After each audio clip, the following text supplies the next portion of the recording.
In a recent module, we mentioned in passing the Snowosphere. This time we'll be taking a greater look at this very important part of climatology, especially its effect on the surface of the Earth. Once upon a time, it was a common belief that flakes of snow fell from the sky onto the ground, creating a layer of snow.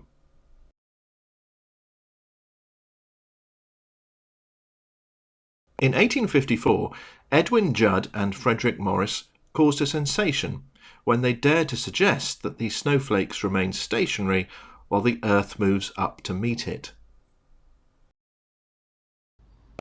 Unlike the rotational theory, which was prevalent in the 18th century, Judd and Morris's equations are now beyond scientific doubt.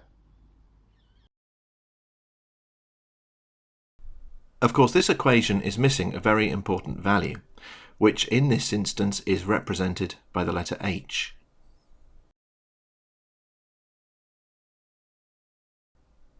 The Snowosphere is a layer of ice crystals that envelops the Earth, held in equilibrium by centripetal and centrifugal forces.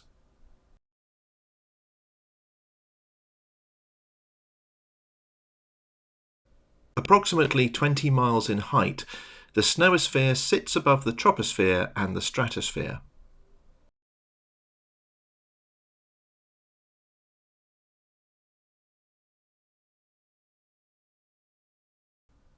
This diagram shows quite clearly the temperature difference between the lower 3 atmospheric layers, which is proportional to their mass and their relative positions above the geosphere.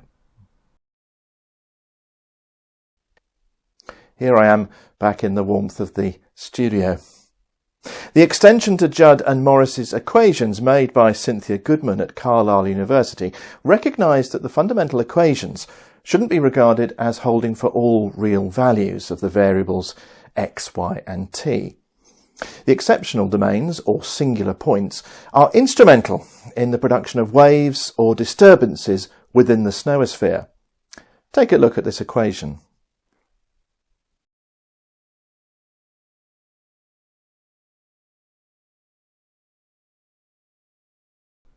It's worth noting several variables where the coefficient is equal to or less than the subset of x.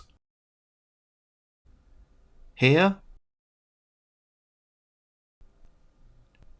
here, here, and here. The irregular planing of flake nucleates was, of course, a major stumbling block in Morris and Judd's original hypothesis, even with Goodman's extension. But if we look at the following diagram, we can see how the transposition of these particulates has changed significantly as a result of the first and second industrial revolutions.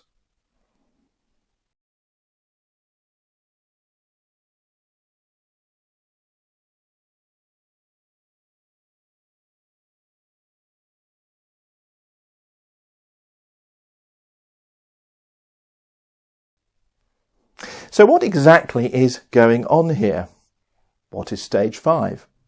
Well, as you saw, the transposition and precipitation have reached an equilibrium within the lower part of the Snowosphere. Now, this might provide us with a clue as to a possible broadening out and diminishing of the Snowosphere in years to come. The extent of the Snowosphere was first observed at the Royal Observatory in Greenwich in 1954 by D.R. Woodward. Here, microwave radiation was bounced off the upper layer of the Snowosphere and refracted back on itself to build up an accurate picture of its composition.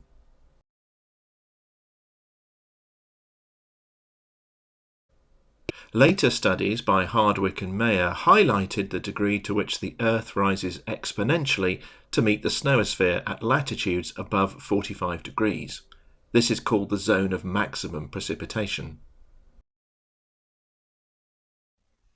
The easiest way to visualise the effects of the stationary Snowosphere on the expanding Earth is to study this equation. Now, the vector function m is defined for all real-world values of I, P and C, and the vectors PV and IP are derived from factors of them. For all points in the regions occupied by the Snowosphere, the modified equations are satisfied. Imagine this is the Earth, and this is the Snowosphere. As the mass of the Snowosphere presses downwards, why is the adiabatic rate, the rate of temperature change in the atmosphere due to the raising or lowering of air mass, always zero? Tuija Pulkennin, head of climatology at the University of Helsinki, thinks she has the answer. The temperature changes we observed when we conducted several field tests on the highest of the glaciers surrounding Helsinki suggested to our research team that isostatic equilibrium was partly responsible for the unusual readings that we took. We have since confirmed this when comparing it to the control reading at sea level. This is a far cry from the accretion of mass theory that was prevalent before Hardwick and Mayer conducted their experiments. Now widely dismissed by the scientific community, mass accretion was still being taught as late as the 1960s.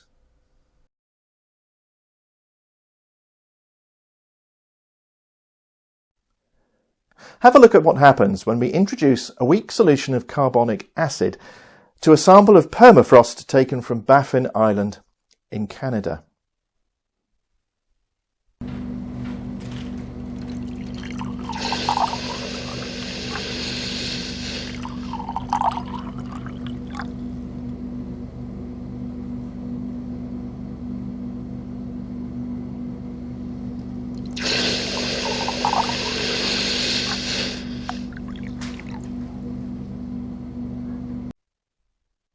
Here in the UK, Professor Hugh Jones, Assistant Head of Graduate Snow Studies at the University of Edge Hill, has been conducting experiments to show that the mass of the Snowosphere decreases according to its height from sea level.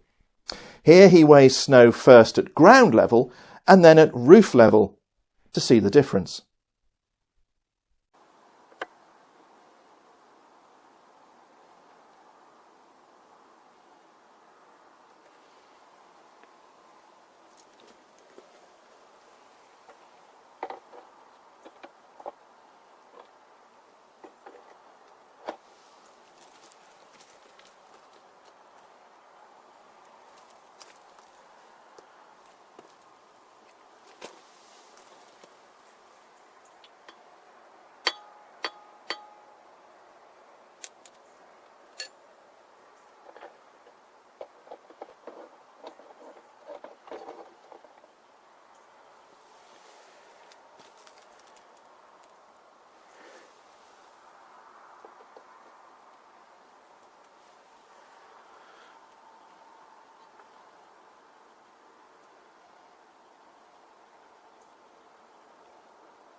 As you've just seen in that film clip, mass is relative to the sphere in which its motion is at rest.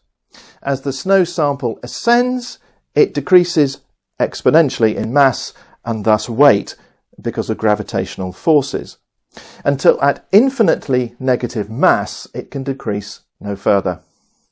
Food for thought there, I think you'll agree. Goodbye.